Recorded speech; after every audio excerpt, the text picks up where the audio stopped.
watching news at Prime. To this now, the National Assembly is today voting on the Appropriations Bill, which is a critical step in the national budget process. Every department's budget has to be approved in order for the bill to pass. Democratic Alliance spokesperson Willie Aucamp joining us now for more on the party's position. Willie, good evening to you. Good to talk to you. This is a very important one, given the stance of the Democratic Alliance that you are not going to vote for ministers whose departments you view, or at least whose characters you view as corrupt. Does that stance still stand? Good evening, colleague. No, it does not. The Democratic Alliance have, after the dismissal of the former Minister of Higher Education, Minister Nkabane, have now decided that we will support the budget votes. We made it clear, colleague, that we are not opposed to those budget votes, but we were opposed to the custodian of certain of those votes. It was clear that Minister Nkabane misled Parliament, she lied to Parliament, and she showed total disregard to Parliament. We insisted that she be dismissed by the President, and on Monday evening, the President then dismissed her. So the Democratic Alliance views this as a step in the right direction. The President have also put on suspension the Director of Public Prosecutions in South Gauteng, Advocate Chauke, and we all know that the Minister of Police, Minister Mchunu, has also been put on special leave. So the Democratic Alliance sees this as a step in the right direction for the President to start to really combat corruption and combat the incompetency of people in his own cabinet.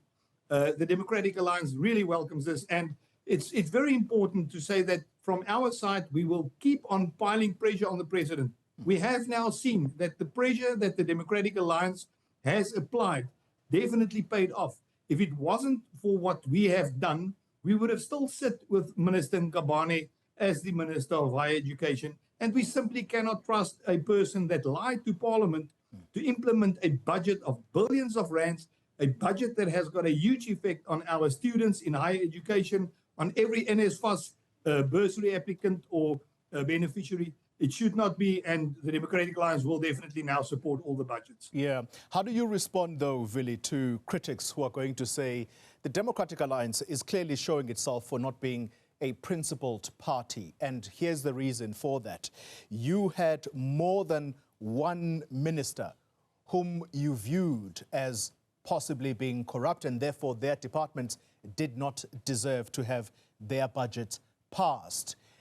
Therefore, the meaning of this is that the Democratic Alliance is willing to hold the country to ransom for political expediency. Is that something you're willing to take on as a tag? Absolutely not. It is not for political opportunism or expedience when you try to force the President to do the right thing. When the Democratic Alliance entered this government of national unity, we made it clear that we will remain our own party, we will have our own policies and stance on things. And we made it clear that there's three things that we've got to do. We've got to grow the economy, we've got to create jobs, and we've got to fight corruption. Yeah. And in doing what we have done now, we have made sure that the President also now joins us in that fight against corruption and against incompetence. So it's not about winning for the DA, it's a win for every South African, especially our students.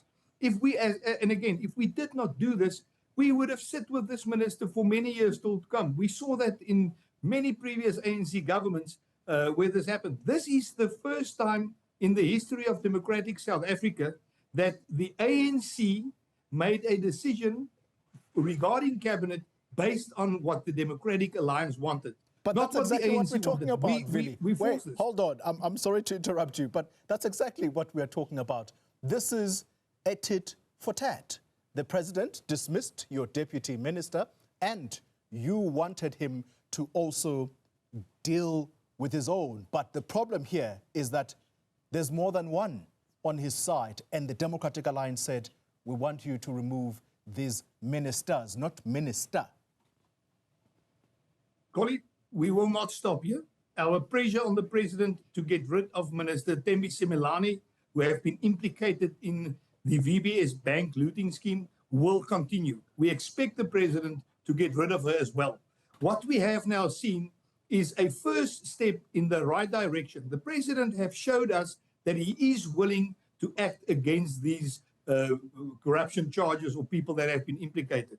We will now give the president time to really implement this across the board in his government. You know, Collie, every time in negotiations, when every party that walk away from the table feels a bit aggrieved, you know that those negotiations were successful.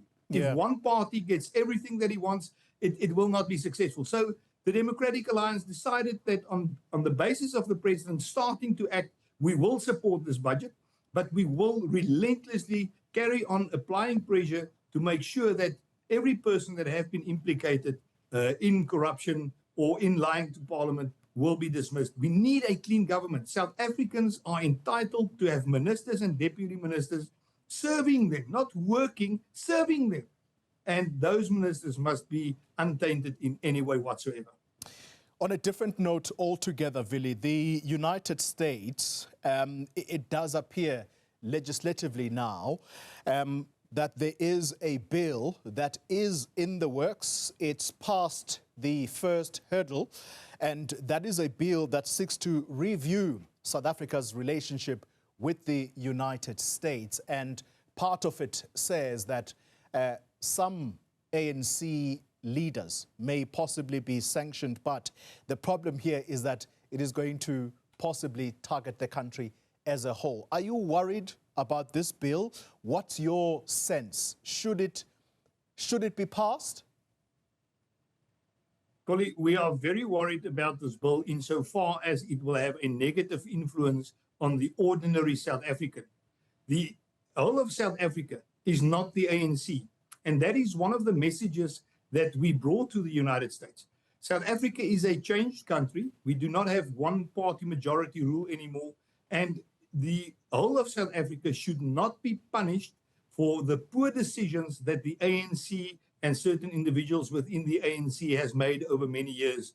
South Africa has, at every turn, mingled ourselves with the scoundrel nations of this world. We benefited from AGOA. One of the agreement points in AGOA was that you cannot do anything that will be counter the security interests of the United States. Well, whilst that regulation is in that contract, we went on and we had war exercises with China and with Russia. We had the Lady R docking at Simonstown. We really have been messing with the wrong people. We need to back countries that are democratically there. I mean, we are a democratic country. We know how hard people have fought for us to be a free country, a free democratic country. Yeah. But we are mixing ourselves with countries like Iran, China, Russia, Hamas. We need to get on the right side of the population of this world. But to come back to the main question, South Africans need not to be punished for the wrongdoings of the ANC. The Democratic Alliance will try to influence every possible person that we can to make sure that South Africans will not be damaged by this. Just as a final one on this, Willie, the Deputy Minister, Andrew Whitfield, the one who was fired, we know that he went to the United States alongside Ms. Powell, who speaks for the DA on international relations matters. Did they not go there to advance exactly what is happening or the kinds of bills that are now being proposed, such as this one, which are ultimately going to punish South Africans? Do you take at least some responsibility that there is this hardened view from Washington, in part because of your members? Not at all, Polly. Quite the contrary. We went there, or Mrs. Powell and Mr. Whitfield went there to speak on behalf of our constituents, but also to work to the benefit of every South African. We did not ask for any sanctions. We asked for help. We asked them to not apply tariffs on South Africa. We've asked them to assist us when we approached them via government with trade deals. We really went there with the best interest of the country at heart. At no point did we discuss any possible sanctions against any individual. It is not our place to do that, and we will not, because we knew that should we do that, that will have a negative effect on the country. And I can put it categorically that we did not do that when we were there at that delegation. You must remember, colleague, we have been visiting Washington, D.C. over many years now. We've built good relations on both sides of the aisle with Democrats and Republicans during the previous Trump administration, during the Biden administration, and again now. The Democratic Alliance has got credibility in Washington. Washington is willing to speak to us, and we will never do anything that can harm in the slightest way the South African people. So no, we did not do that, and it's very important that people out there know that. All right. As a matter of principle then, very quickly, are you willing to be transparent and tell us who they went to speak to when they went there together? Yeah, Collie, I don't have the list with me, but I can tell you now that they spoke with people in the State Department that are working with African affairs. They spoke to the personnel of the Deputy President of the United States. They spoke to people on the committees for international relations in both the Senate as well as in the House of Representatives. And they also spoke with people on both sides of the aisle, Republicans as well as Democrats. So we received a very good welcome in America, and they opened their doors to listen to us. They made it clear, and this is very important for me to say, we went there not only to talk to the United States, but also to listen to them, to ask them, what do you want from us, so that we can take that message back. And that is precisely what we did. They are not happy with our stance in international affairs, with the countries that we align with. They are not happy with us having war exercises with China and Russia, us not speaking out against atrocities going on in Iran, the effects that Iran has got on safety and stability in the Middle East. They said those things to us, but they also told that to the president when the president visited the White House earlier this year. So the Democratic Alliance stands on principle. We will never do anything that will harm South Africans. And I can promise you that the delegation of Emma Powell and Andrew Wood will definitely not do anything to harm South Africans. Willie Aucamp, thank you very much for your time. Spokesperson for the Democratic Alliance.